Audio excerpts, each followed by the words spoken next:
live very soon. Welcome everybody to the Bill Shippers Dances with Words show with Richard Lederer, and I'm going to do introductions in a little bit once people start getting on again here, and I just want to make sure that everything goes on good, and we're live. It's an awkward time. There's this few seconds there, and then just to make sure it's live, I put YouTube on and it starts playing. But awkward little few minutes there when we start getting on and get going. But how many have we done on this now, Rich? How many online have we done? We done close to 10, probably. I don't know. I thought billions and billions like McDonald's, but I'd say at least online. At least, yeah, I understand. Is that bazillions? Because we did one in Brazil, didn't we? Well, if you live in Brazil, it's bazillions. Oh, okay.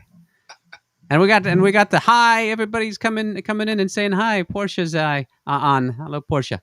So two characters. Portia's two characters in Shakespeare. Yes. Julius Caesar and Merchant of Venice. Mm-hmm. Mm-hmm. She drives a Porsche too. And I have a front Porsche and a back Porsche.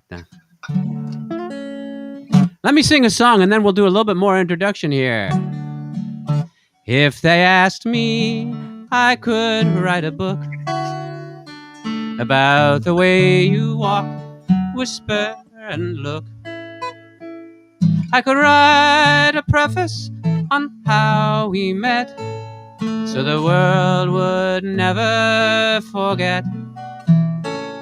And the simple secret of the plot is just to tell them I love you a lot. Then the world discovers as my book ends how to make two lovers of friends.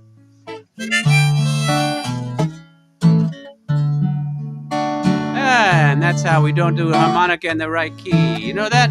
You know, folks, when I break into song, it's because I couldn't find the key to unlock the door. There. If they asked me, I could write a book about the way you walk, whisper, and look. I could write a preface on how we met, so the world would never forget. And the simple secret of the plot is just to tell them I love you a lot. Then the world discovers as my book ends how to make two lovers of friends. How to make two lovers of friends. Well, welcome everybody. Everybody should be getting on there, and I see a lot of people are hanging out. Welcome to the Bill Shipper Show with special guest Richard Lederer, the dynamic duo, the dueling punsters that we call Dances with Words, to celebrate National Library Week, which was last week. So I've got my my overdue money here, right? I got my quarter to pay the fine because I'm overdue, and I got the stamp here just to put that down and stamp of approval on it. Well, hello everybody, and let's say hi. We said hi to Portia. Hi Jennifer. Hi Mike. Hi Karen. And Portia is named for a fish, she says. And Victoria, hello. And just one thing, some people said, "Oh, I don't see all the comments because we're streaming Facebook and YouTube at the same time. The comments you don't see each other's, but they're there, and I'll try to read everything that comes up." Well, welcome, Richard. I think we're only one day overdue. I think the library week went till yesterday. I'd like to share something I've written. I'm going to do it in two parts, called A Book Lover's Profile. And I think this will appeal to a lot of you out there. And let me be very clear, anything that I read here or a subject with either in literature, books, or language that you want to have, you can get that by writing me at Richard H. Lederer, just throw the H in, Lederer, at gmail.com. And I can pretty much guarantee you'll get it within 24 hours. So if you like book covers, lovers profile, that is fine. I'm wondering if you ever heard the expression "dyed in the wool," and that's DYED. Um, and it means that you're very much committed to, you're a dyed-in-the-wool Republican or Democrat or golfer or book lover. And that comes from the fact that if you dye the wool before you weave the garment, the color will never come out. It will hold fast, and hence it's dyed in the wool. So you're a dyed-in-the-wool book lover if you were that kid who got excited when your teacher asked the class to read silently for a half hour. At home, if you got sent to your room as punishment, you snickered to yourself because that meant an opportunity to be alone, in peace, with a book in your hands and a smile on your face. I hope you felt the rhythm of that last sentence, because experienced writers tend to listen to the melody of what they're writing. And that was a series at the end of prepositional phrases, not that I had that in mind as a term, that I think created some nice music. When you were little, books were your best friends in the world, and they still are. You know the characters in novels better than you know real people. You jones to live in the books you read, and you wish you could go on adventures with the people in them. You dreamt about attending Hogwarts, and you wish you could leap inside your wardrobe and travel to Narnia. You adore the feel of books and the smell of old books. You love the sound of pages turning. When you're between books, you feel lost until you open the next one. You experience distress when you are somewhere without a book, a magazine, a newspaper, or at least a scrap of paper to read. The book is always, always, always better than the movie. The stack of books on your night table resembles the beginning of a Jenga game. When you are reading a good book, you sometimes forget to eat or sleep. On a must-finish night, you fall asleep with the book still in your hands. The bags under your eyes are not from a kinetic social life, but from staying up reading into the wee hours. Again, if you would like the entirety, not there's that much more, but I am going to do the second half very shortly. Richard H. Lederer, Lederer, so very phonetic, Lederer, at gmail.com. Phil.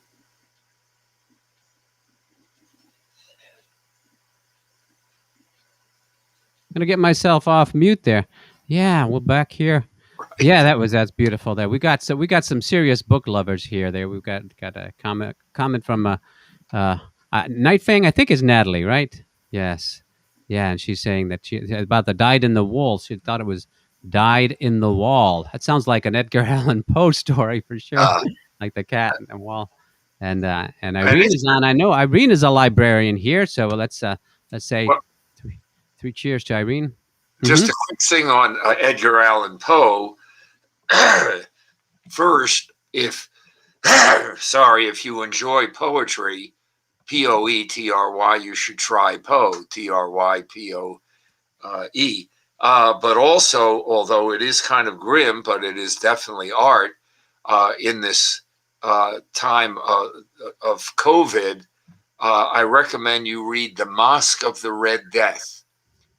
And that, you may recall, Bill, is the party that the rich Prospero, I don't think that's Shakespearean here, from The Tempest. I think it's somebody prospering who has this party during this bloody plague. And I think quite relevant, a horror story, of course, to our time. Oh yeah, I have not read that one lately, but I love Poe stories. That's a good one. And hi Ashley, it's not Natalie, it's Ashley behind the Night Fang there. And Paul Crum is asking a question about the Reading Rainbow books. I'm not sure if there are any here in the Memphis area, but we some other people, if they're tuning in from Memphis, might know that. Well, I'm going to keep singing some songs about books. So that first one was that I opened with was a Hart and Rogers song that Frank Sinatra covered. Thanks to Rich for bringing that to my attention. If I could write a book. And so here's one. I did bring this back from last week there. The Beatles song about a book. Dear sir and madam, will you read my book. It took me years to write. Will you take a look? It's based on a novel by a man named Lear. And I need a job, so I want to be a paperback writer. Paperback writer. It's a dirty story of a dirty man. His clinging wife doesn't understand. His son is working for the Daily Mail. It's a steady job, but he wants to be a paperback writer. Paperback writer. Paperback writer. Paperback writer. It's 1,000 pages, give or take a few. I'll be writing more in a week or two. I can make it longer if you like the style. I can change it around, but I want to be a paperback writer. Paperback writer. If you really like it, you can have the rights. It could make $1 million for you overnight. But you must return it, you can send it here. But I need a break and I want to be a paperback writer. Paperback writer. Paperback writer. Paperback writer. I want to try doing harmony with myself, but I haven't got that quite worked out simultaneously. And that's the Beatles there. Yeah. And very good prop in the background there, Anguished English. Yes. I am a paperback writer, and I see there it is. Yes, although it's in a improved form, but that is the fuel bill that runs the motor of my career. That and the 4 Anguished English books that followed. This is a 1987 paperback edition that I got when it came out, I believe. Yeah. Yeah. First edition in paperback. First paperback. If you all don't have this, you need this. This needs to be in everybody's library that knows English or loves it. That's my kids grew up on this. It's just absolutely hilarious. Bob, this is one of the not the first, but one of the first books that you had that got to a broad audience, Rich, right? No, it was the first that got. It was the first. I had written a lot of books on literature and writing and grammar. Oh my God! Who's this young fella? Well, I've gotten a lot younger looking since that picture. English, and I think that do I see the play of words like about 4th on that pile? Yeah, the pocketbooks. Yeah. Pocketbooks. This one I did not steal from the library. The other books over here I stole from the library. I mean, I didn't return on time. This is yeah. Yeah. You know, that's what happens, Bill. A writer, and I've had this experience. I can walk into a library, and if I'm anywhere near the language section, and there are hundreds of books, I can instantly see mine because the covers are emblazoned on my brain pads. Mm-hmm. And some of the I think here's some of the text within this that you and I have started to sing about and have been singing for a few years now. Yes. Okay, well, a little bit more on being a book lover, sir, and yes. Sirs and madams there. Okay, when you work out, you choose only the machines that let you read while you're sweating. Most of your vacation packing anxiety comes from deciding which books to bring. You can't figure out what people who go to the beach do without a book, what they do there, people without a book, what they do on vacation. And you spend the majority of your vacation time reading, and that includes your honeymoon. You will not buy a house that lacks built-in bookshelves, and half your moving bill comes from the books that move with you. Your bookcase shelves are starting to bow and creak, but you still want to add more books. After reading, your second favorite activity is rearranging your library, which you do at least once a month. Hey, sounding familiar out there, folks in Shipperland? Well, I hope so. The plastic window in your wallet displays your bookstore credit card and library card rather than your driver's license. You've read so many books that people don't dare buy them for you anymore. Instead, they give you book-related gift cards, and one of your rapturous joys is when a friend actually reads a book you have recommended and loves it. Bookstores are your favorite places, no matter where you are or what you're there for. If you come upon a bookstore, you have to go in and buy at least one book. You can't buy happiness, but you can buy books, and that's pretty much the same thing, because you know that reading a new book is like life renewing itself. Awesome. That fits me. I think it fits a lot of people here. Give a shout out and say hi in the comments there if that fits you, that we just went through. And my bookshelves, I told you this is the ones that is a library book that I probably got it on a sale. But Ogden Nash, any Ogden Nash fans out there? I love Ogden Nash stuff. Rich is one there, and he's got a lot of funny funny Yeah. verses and stories. And I've been putting some of them to music and working on that. There, my sister, the librarian, she had books that actually collapsed on her, and she got hurt from them, but she only has her shelf to blame. Okay.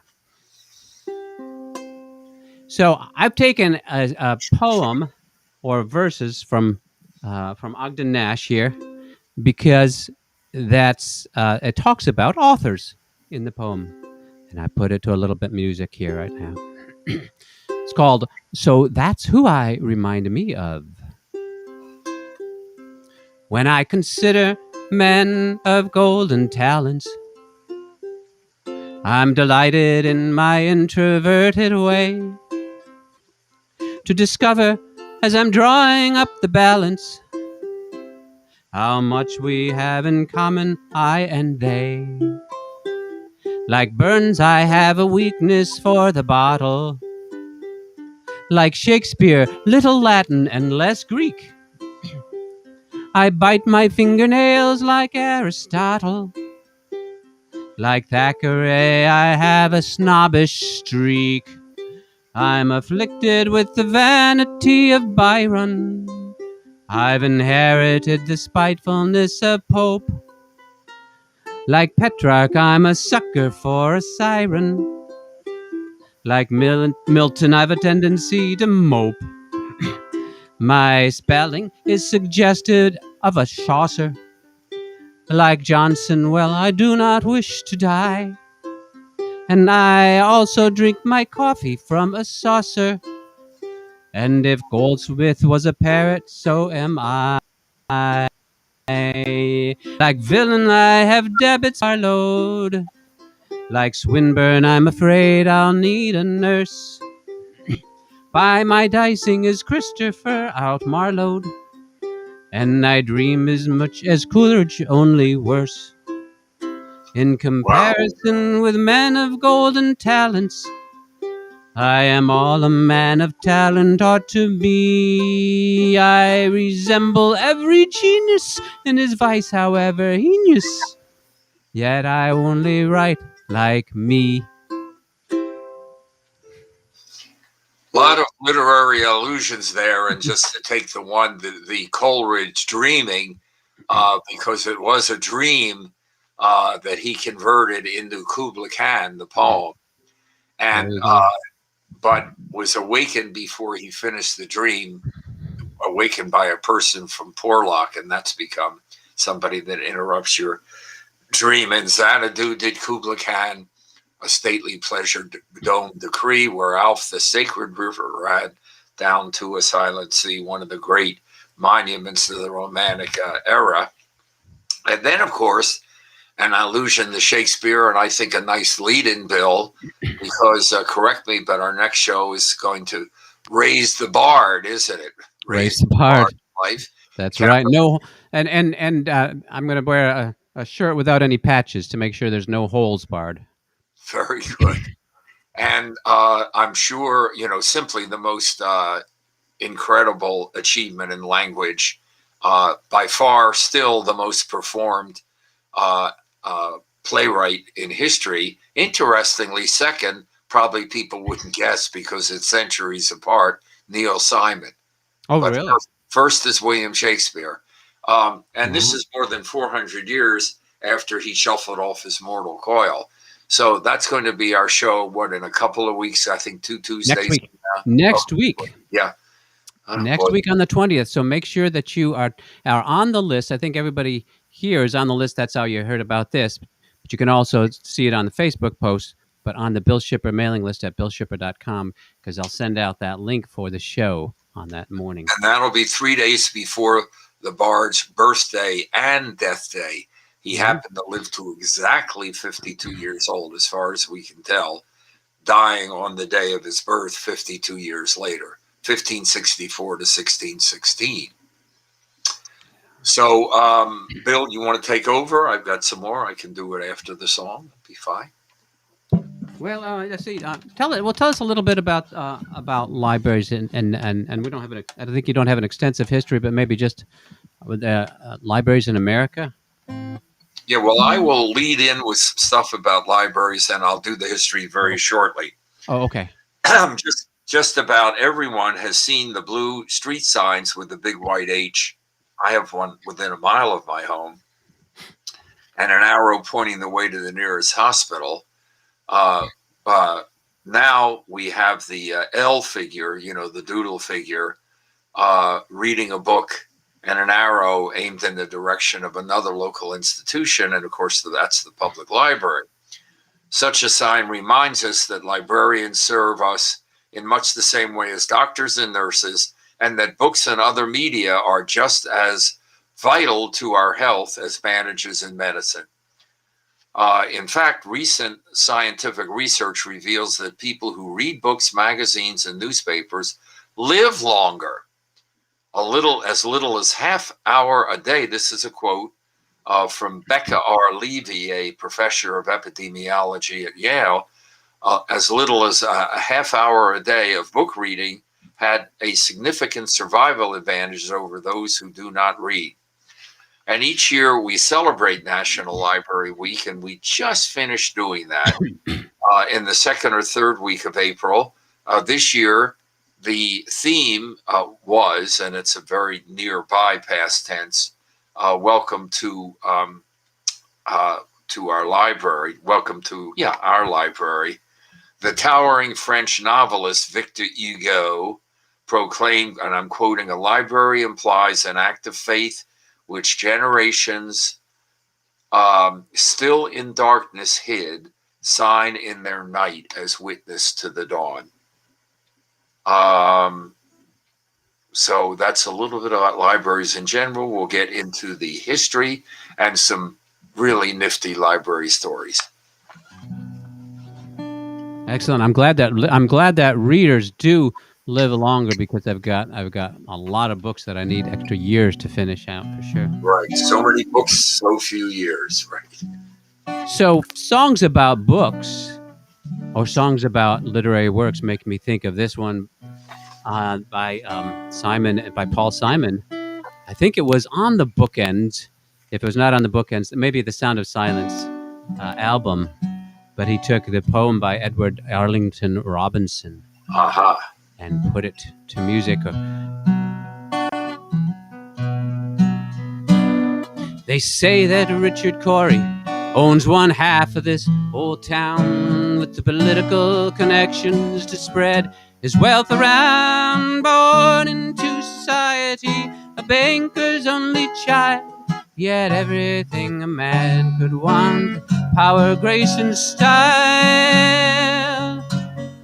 But I work in his factory, and I curse the life I'm living, and I curse my poverty, and I wish that I could be, oh, I wish that I could be, oh, I wish that I could be Richard Corey.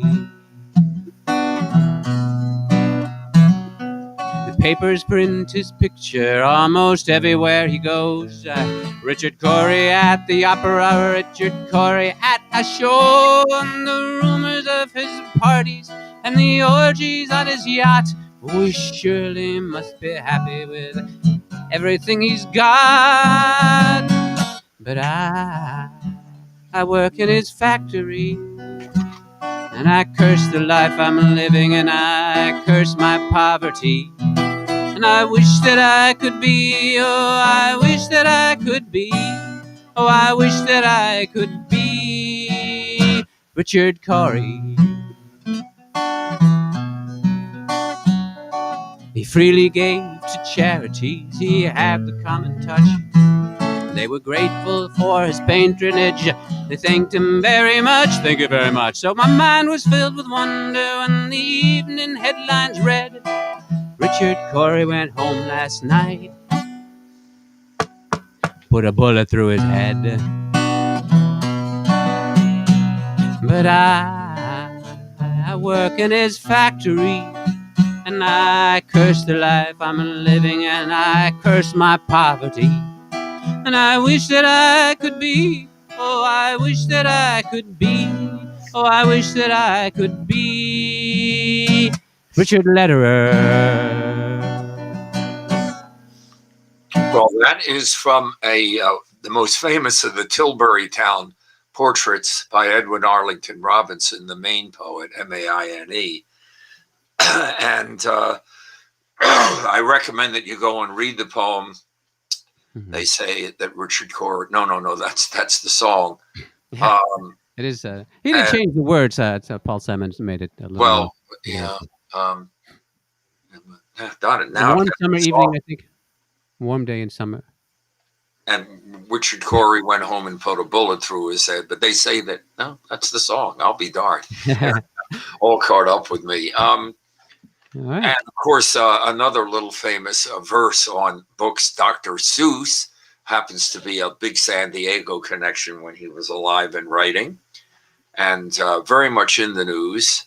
And please bear in mind that it was the publisher of his books that withdrew 6 of them because of possibly interpretation of racism, particularly among Asians. But Seuss wrote a typically one syllable. By the way, Dr. Seuss's most famous one syllable word was nerd, N-E-R-D.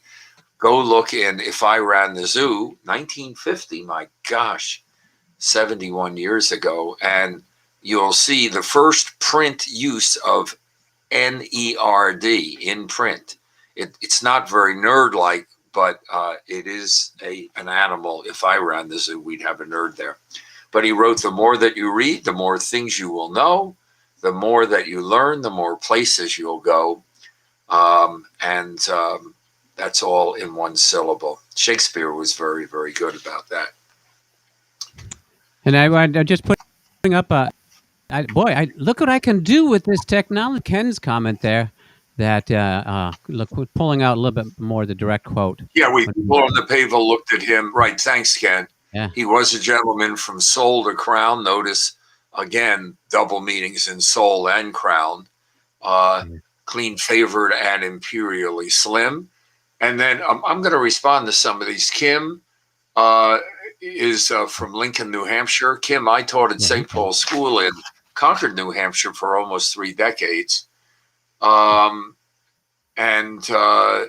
see here. And you did conquer New Hampshire, didn't you? No, I left with an angry crowd carrying torches. And then, so Portia. Oh, interesting spelling there. Portia O'Neill. I'm named from a fish called Wanda. Well, Jane Fonda is exactly my age, and I used to have kind of a crush on her, and we could call that a wish called Fonda. And I simply reversed the 2 syllables. Bill knows I don't do this very often. Yeah, right. No, never. No. And for those people that are just joining, that if this is the Bill Shipper Show with Richard Lederer, the Dances with Words partnership, celebrating National Library Week, for which we are overdue. Stamp on it. Pay your fine.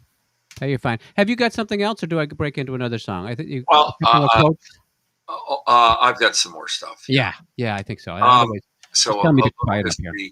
And yep, absolutely. Bill and I have been doing this for a number of years now, and like a good marriage, 1 + 1 = infinity.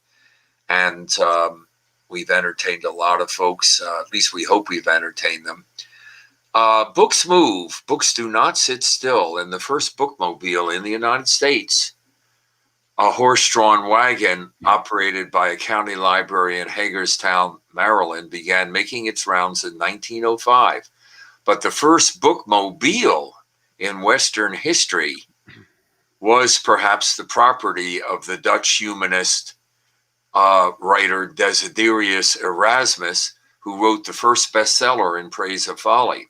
Erasmus had few personal possessions outside of his books, and he declared, and I'm quoting, "When I get a little money, I buy books, and if any is left, I buy food and clothes." I love that. My luggage is my library. My home is where my books are. No surprise then that in Erasmus's caravan during his travels throughout 16th century Europe, one donkey was reserved exclusively to carry his books. But, and this may be apocryphal, I have to say, but it's a story that goes around. Near the end of the 10th century, well before Erasmus, lived Abdul Qasim Ismail, the Grand Vizier of Persia. Whenever Ismail traveled, he took his 117,000 volume library strapped to his 400 camels to expedite his reading pleasure. The camels that made up his mile-long bookmobile caravan were trained to walk in alphabetical order, each flock carrying titles begin with one of the 32 letters in the Persian alphabet. And just a little bit more, Bill. Is that where the slogan came from? I'd book a mile with my camels. Oh, very nice. Very nice. Very good. I got to get over that hump, or maybe it's two humps. But here we go. So books are not just inert objects to be used for a brief while and returned to the shelf. Like Erasmus and Abdul Qasim Ismail, true bibliophiles carry their libraries around with them wherever they go. And Emily Dickinson, who went on expeditions everywhere while she remained at home in her Amherst, Massachusetts garden, knew that book mobility travels two ways, that our books also take us with them. And here is typically terse. It's the hymnal quatrain, 4 beats, 3 beats, 4 beats, 3 beats. And I'll read 2 verses. I think that's actually it for this poem. There is no frigate like a book to take us lands away, nor any coursers like a page of prancing poetry. This traverse may the poorest take without oppressive toll. How frugal is the chariot that bears the human soul. Awesome. And shouting out back to Kim. Kim is from New York State, where I grew up because we went to school together. Oh, Lewis County on the other side of the Adirondacks from New England. Beautiful state there too. So I was looking through what kind of songs are based on books, and there's a ton of them. There's 100 or more songs that somebody's catalog that people have written based on stories, based on books, based on characters, inspired by this or that. And I saw one from Tom Lehrer, and I said, "Oh yeah, an early book." But he wrote a story or song based on Oedipus Rex, which was all right. You gotta help me here, Antigone's. I tore my. Antigone's another play. Yeah. It is. Sophocles wrote Oedipus Rex. Not darn it. Well, but at any rate, all I know, Bill, is that Oedipus Rex, and by the way, you want to get you in as the big picture now. Oh, yes. Right. He's so shy, he keeps me up there. But Oedipus, the man, I think it was Sophocles as Oedipus Rex, and then Oedipus at Colonus was the third. But Oedipus was the man who married the girl just like the girl who married dear old dad. And that's a woman young enough to be his mother, and it turned out she was his mother. And that's what I'm going to sing about here. And this now, Oedipus Rex is not a car repair place. It's not an auto body shop, although I think there's more than one named after that. All right, so I'm going to go big picture and do a couple songs in a row here because this is a Tom Lehrer one. And if you're not familiar with Tom Lehrer, you need to be. And I'm going to try to do more of Tom Lehrer stuff. Some of it's pretty challenging, and some of it's pretty satirical. But this one talks about that story and motherhood. From the Bible to the popular song, there's one theme we find right along. Of all ideals they hail as good, the most sublime is motherhood. There was a man, though, who it seems once carried his ideals to extremes. He loved his mother and she loved him, and yet his story is rather grim.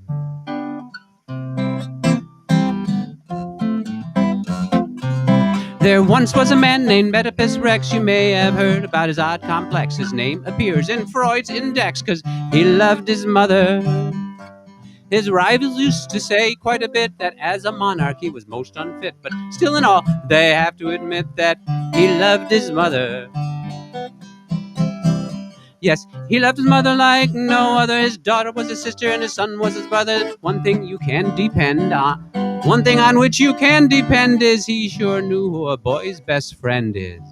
When he found out what he had done, he tore his eyes out one by one. A tragic end to a loyal son who loved his mother. So be sweet and kind to mother now and then, have a chat. Buy her some candy or a brand new hat, but maybe you had better leave it at that. Or you may find yourself with a quite complex, and you may end up like Oedipus. I'd rather marry a duck-billed platypus than end up Oedipus Rex.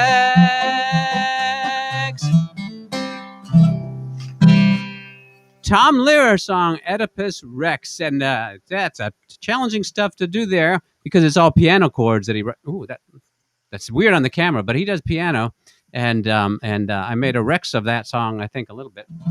Hey, Bill, knock, knock. Who's there? Electra.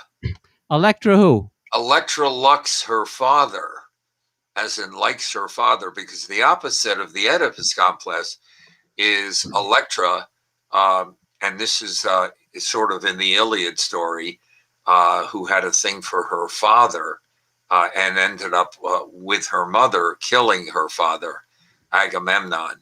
But at any rate, just so you know, that is the opposite. And we just want to keep alive those wonderful Greek tragedies from the very distant past. All right, and I thank Mike for making a suggestion for a Dylan song that I'm going to I'll have to look at. Dylan's 115th Dream. So I have another overdue fine to pay. Friday night was Tom Lehrer's birthday, and I didn't do anything last week, so I've added another one here. We'll go back here. So another Tom Lehrer song. I think he wrote this about COVID, but he wrote it well before COVID because he's kind of old fella now. But let's see if I can do it justice. Yeah, he's in his 90s. I love my friends and they love me. We're just as close as we could be. Just because we really care. Whatever we get, we share.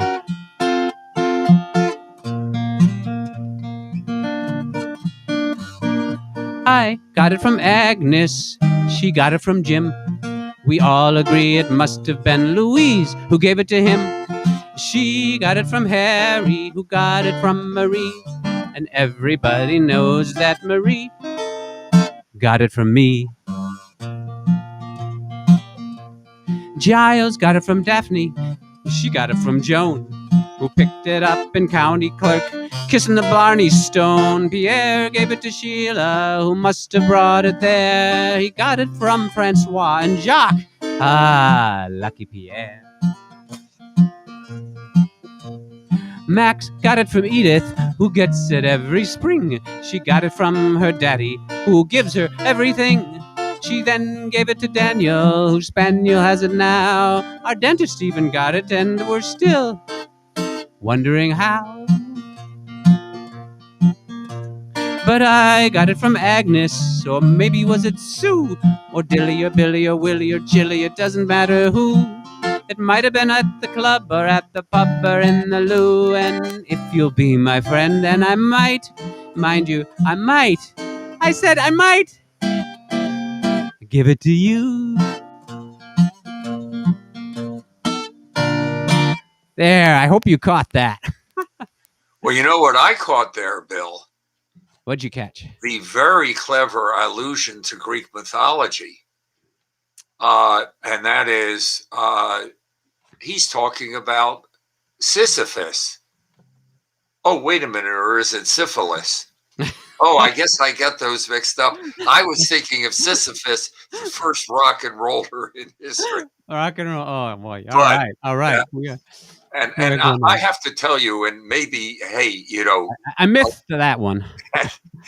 At the end of the year, maybe my favorite, fairly new Tom Lehrer song is I Spent Hanukkah in Santa Monica and Shavuos in East St. Louis.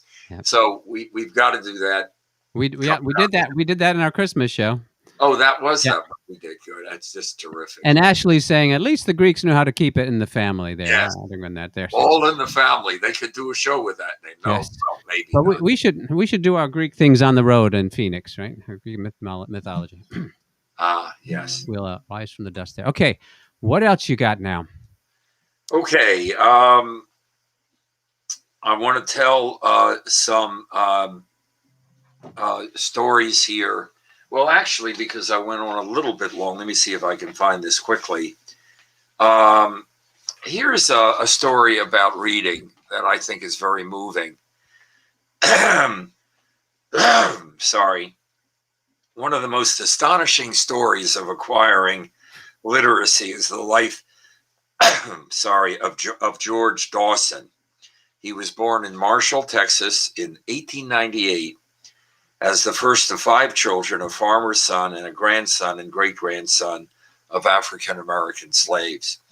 A life of hard labor that began at the age of 8 deprived Dawson of an education for 90 years, and he did not learn to read. When Dawson was 98, a recruiter for a local adult literacy program knocked at the door of his home in Dallas. Dawson overcame his initial reluctance to reveal his illiteracy, telling himself, all your life you've wanted to read, maybe this is why you're still around. Well, George Dawson not only learned to read, but he told his life story in his autobiography, Life is So Good, published by Random House when he was 103 years old. Quote, I figured if I could lay a railroad tie as well as any man and cook as well as any woman, I could learn to read as well as anyone else, he wrote. Now I think about God smiling when he hears me read. Again, that material or anything else today or anything else about language or literature, there's some chance that I've written about it or have some material. Richard H. Lederer, Lederer, no dots, at gmail.com. And I just put that email address right in there. You know what I also forgot to put in? There's the tip jar. If anyone feels so inspired. Is it still? Yeah, I think I put the tip jar in the comments there. If anybody feels inspired by this, that helps the shows keep going and help keep these fees here. I already put in a tip, buy low, sell high. Yeah, and here's a quarter. No, buy high, sell low. Which way did it go? And what? So my comments aren't scrolling anymore, but I think they will for a little bit. All right, is it my turn? Yes. All right. I think we got the banjo here, and we're going back to the Ogden Nash books. Actually, this one Kim will get too. But one neat thing about Ogden Nash's name, how do you? The camera's reversed, so I had to think about how I twist it. No, that looks good. It's got a little label on it. I mean, you can see Ogden Nash. Is that he has 2 cities named after him. Now we all Nash, not named after him, but we all know Nashville, just up the road from Memphis. But up the road from in northern New York State, there is Ogdensburg, a little known place there. But is there an Ogden, Utah? I just seen that. Okay, there at Ogden, Utah too, right? Yeah. Yep. So I like that. Like that construct on that. I forgot about that one. So I'm taking more from that book again. I pulled out some of those verses. Just little short snippets, and I just love, again, I love what he does. Here, let's put this a little bit here.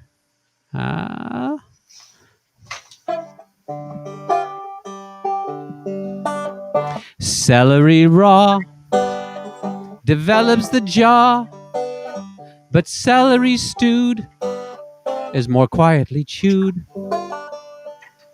And that's it, called celery. Maybe I should have introduced it.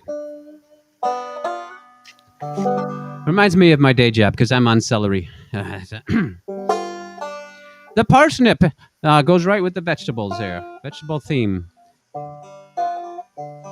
The parsnip, children, I repeat, is simply an anemic beet. Some people call the parsnip edible. Myself, I find this claim incredible. The octopus. Tell me, octopus, I beg, is those things arms or is they legs? I marvel at the octopus. If I were thou, I'd call me us. Just a comment, if I could, Bill. The octopus, that PUS is the same ending as Oedipus, and they both mean foot, obviously 8 feet. Although actually, people say, how many tentacles does an octopus have? And the answer is none. They're, I think they're feet and not hands. And they're just, I really recommend My Octopus Teacher, which is on some of the streaming services, and this amazing invertebrate, non-male, millions of years before we came on the planet, they were here. And they have intelligence, very high intelligence, and yet they they defy what almost all intelligent life has. First of all, with few exceptions, they're single creatures and not social. There are a few colonies, but not many. And second, they live at the outside 5 years in the wild, usually less. Whereas most, when intelligence is invested, the creature lives at least 10 or 15 years, if not like us. So My Octopus Teacher, wonderful film on a connection between a human being, a South African diver, and an octopus. It's definitely, I saw that too. It's definitely a good thing.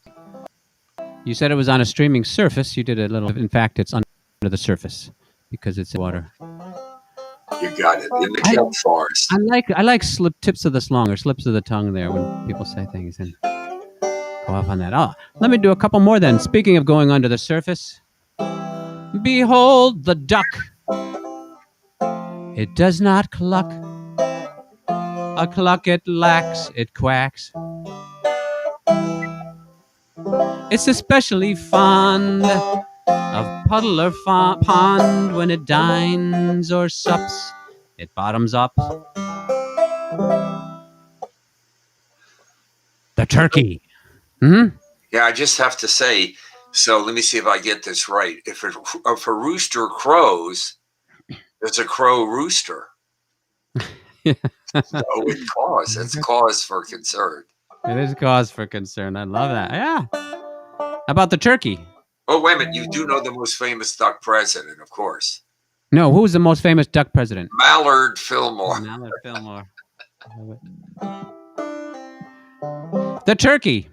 There is nothing more turkey than a masculine Let me start that again. There is nothing more perky than a masculine turkey.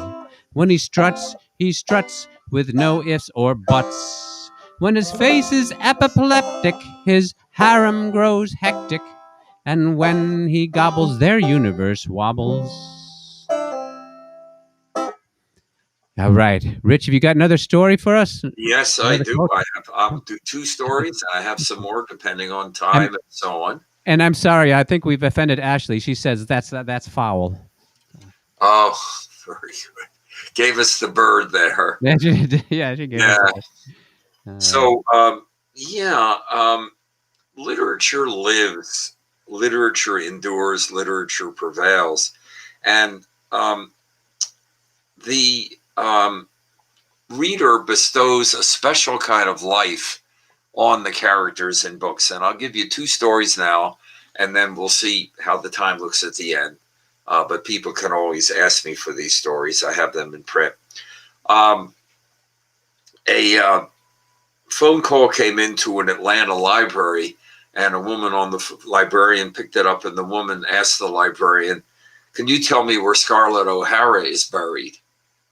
And the librarian said, "Well, Scarlett O'Hara is a, fictional heroine woman in a book by Margaret Mitchell in a book."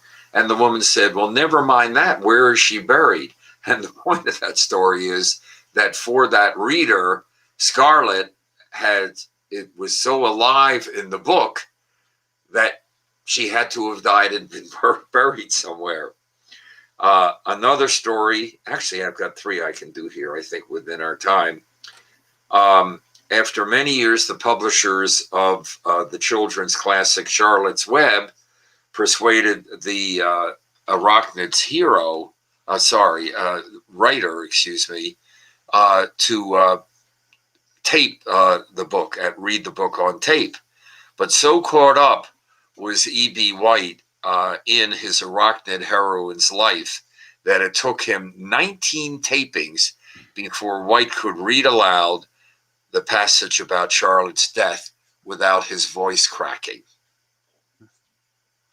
And finally, at least for this part, a century earlier, another writer had been deeply affected by the fate of his heroine. Like most of Charles Dickens's works, The Old Curiosity Shop, which I think was his most popular novel, 1841, during his lifetime, but it was just he never had a failure.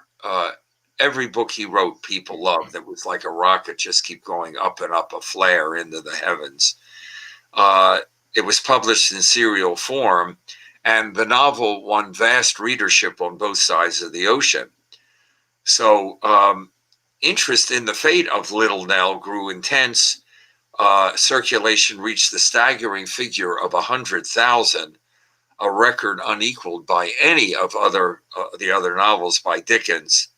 In New York, 6,000 people crowded the wharf where the ship carrying the final Master Humphrey's Clock magazine installment was due to dock. As it approached, the crowd's impatience grew to such a pitch that they cried out as one to the sailors, "Does Little Nell die?" And I hope many of you know that alas, she did. And it just ripped the hearts out of so many readers, including Dickens himself. And hey, Bill, only because you've got the sound on, the bar jokes, so-and-so walked into a bar. Well, Charles Dickens walked into a bar and ordered a Manhattan. And do you know what the bartender asked? What did he ask? Will that be olive or twist?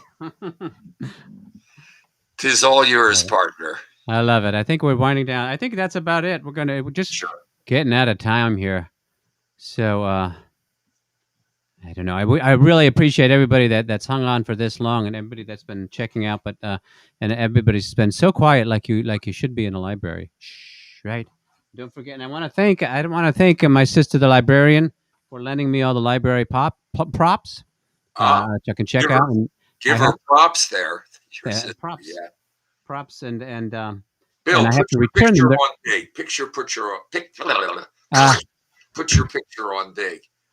There we go. That's better, yeah. Picture perfect. Yes, and all the library books there. Oh yes, so that we could see the real checkout cards, the actual library cards, which now you can buy for note cards, and they're selling all kinds of paraphernalia based on library cards, such as books.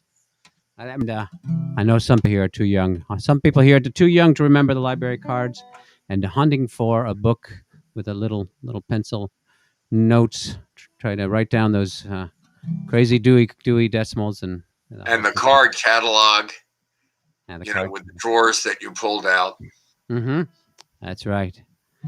All right. So let's. I think we're just going to wrap it up here and remind everybody of the show next week on Shakespeare, from Bard to Verse. Right? Is that what we should call it? Sure. We'll do that one, and make sure you're basically on. Living Will, the legacy of William Shakespeare. You can imagine what a man like Shakespeare does to men like Bill Shipper and Richard Lederer.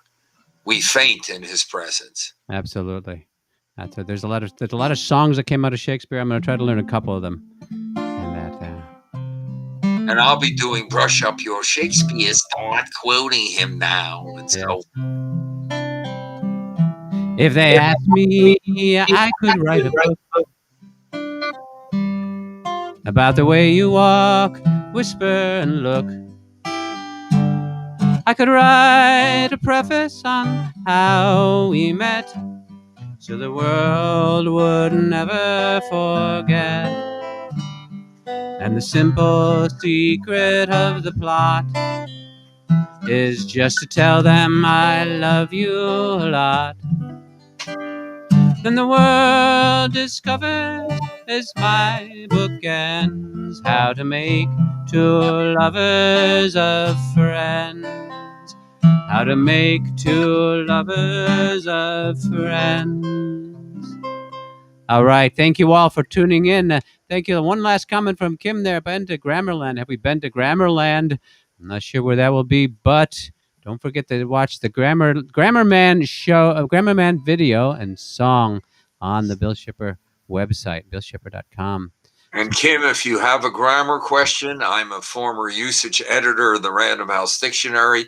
Just email me at Richard H. Lederer, Lederer, @gmail.com. Ask me anything about grammar, and I'll do my best to give you a good answer, and if possible, within 28 to 48 hours. All right. Thank you all, for our good friends, for spending this evening together with us as book lovers. Bye now. Good night.